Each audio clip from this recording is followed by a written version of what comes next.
Mendiang Hasri Ainun Habibie pernah berkencan dan dilamar oleh laki-laki lain sebelum almarhum B.J. Habibie. Ini dia film Habibie dan Ainun ketiga.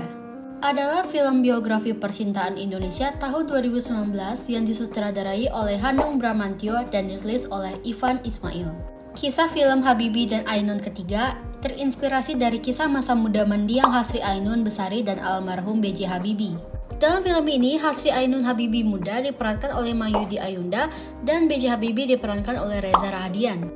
Film ini mengisahkan bagaimana B.J. Habibie bisa bertemu dengan Ainun, yang dimana pada awal mereka bertemu, yaitu pada tahun 1953. Pertemuan mereka diawali dengan B.J. Habibie mengejek kepada Ainun. Kamu jelek, hitam, seperti gula Jawa.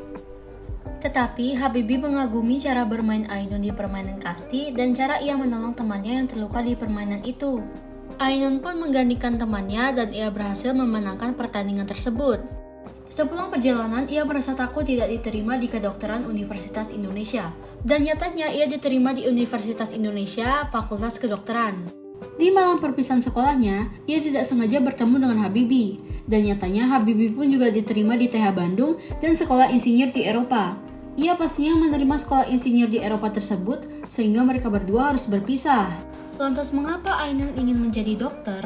Pada tahun 1944 saat Jepang menguasai wilayah Jawa Tengah, Ibu Ainun sebagai bidan harus membantu seorang perempuan yang sedang melahirkan di tengah penjajahan. Ainun ikut menenangkan perempuan tersebut agar proses persalinan berjalan dengan lancar. Dari situlah mengapa Ainun ingin menjadi dokter, karena ia ingin menolong semua orang.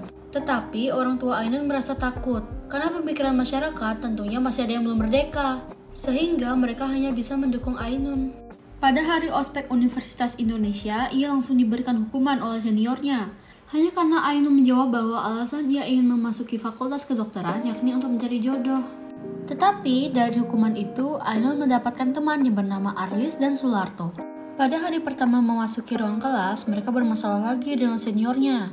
Masalah tempat duduk yang membuat mereka ribut. Tetapi pada akhirnya senior tersebut diusir oleh dosen.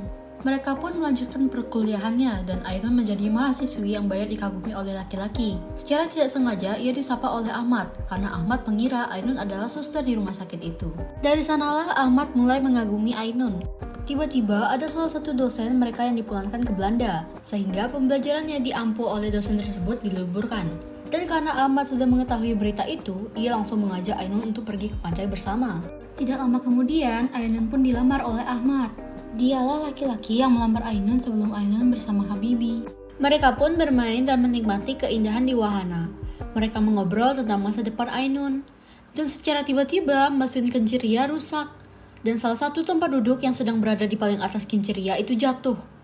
Pada kursi tersebut terdapat ayah dan anak. Anak dan ayahnya terluka parah. Ainun langsung bergegas mengobatinya dan membawanya ke rumah sakit. Ainun merasa khawatir apakah anak dan ayah tersebut akan selamat, dan nyatanya, iya, ayah dan anak tersebut tidak bisa diselamatkan. Ainun merasa sangat syok berat dan kecewa terhadap diri sendiri, dan Profesor Husodo pun berusaha menenangkan Ainun.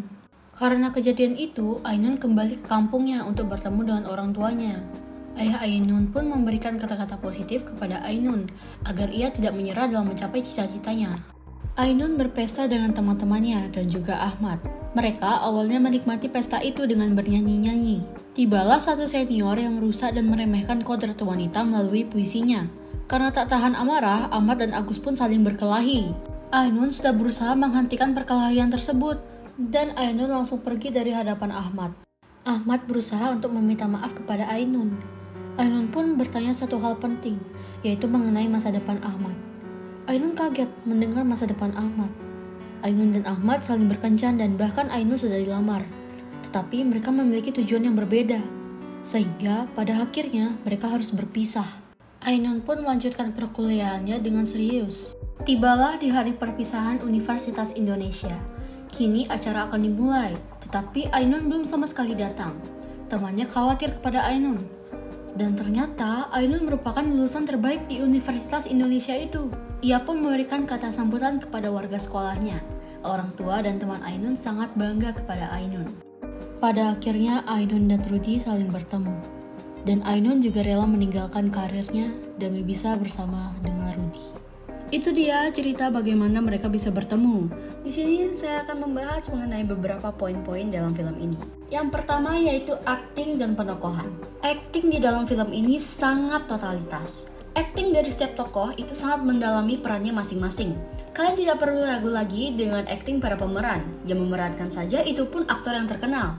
Apalagi Reza Rahadian yang berperan sebagai Habibie. Sangat-sangat mirip sekali dari cara berbicaranya, cara jalannya, cara berekspresi sehingga mampu menarik perhatian para penonton. Untuk tokoh, mungkin pemainnya bisa ditambahkan lagi untuk tokoh antagonis ataupun tritagonis karena menurut saya masih kurang. Yang kedua adalah makeup. Makeup di film ini bisa saya bilang sangat sempurna.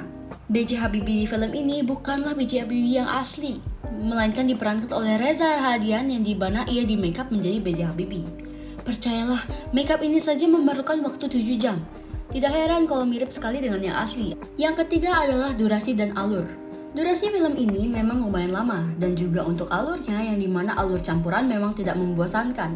Tetapi konflik yang terjadi di film ini lumayan banyak, sehingga ada di mana rasa bosan, dan ada di mana rasa bosan itu hilang karena alurnya seru. Yang keempat adalah audio. Audio yang dimaksud yaitu suara latar dan musik. Musik pada film ini tidak begitu ribut ataupun berisik, tapi ada di saat-saatnya suara latar film ini berisik. Biasanya bagian berisik ini di bagian saat adanya suatu masalah, misalnya di saat kincirnya ini rusak. Tetapi suara berisik bisa memberikan kesan suasana tegang. Yang kelima ada ekspresi. Ekspresi itu adalah hal yang sangat penting ya dalam film. Film ini sangat baik karena mampu membangkitkan emosi saya ketika menontonnya. Ekspresi para tokoh di sini sangat profesional. Bahkan sampai saya pun ikut menangis saat menontonnya. Ekspresi marah, menangis, bahagia, tegang, semua tercurah di sini. Di balik ekspresi tokoh lain yang bagus, pasti ada tokoh yang ekspresinya terlalu berlebihan sehingga tidak bisa mempengaruhi emosi saya. Itu saja poin-poin dalam film ini. Selebihnya kalian bisa menonton sendiri atau tonton dengan teman, keluarga, dan pacar. Menikmati dan menganalisis di mana kekurangan dan kelebihannya masing-masing. Sampai ketemu lagi di review film selanjutnya.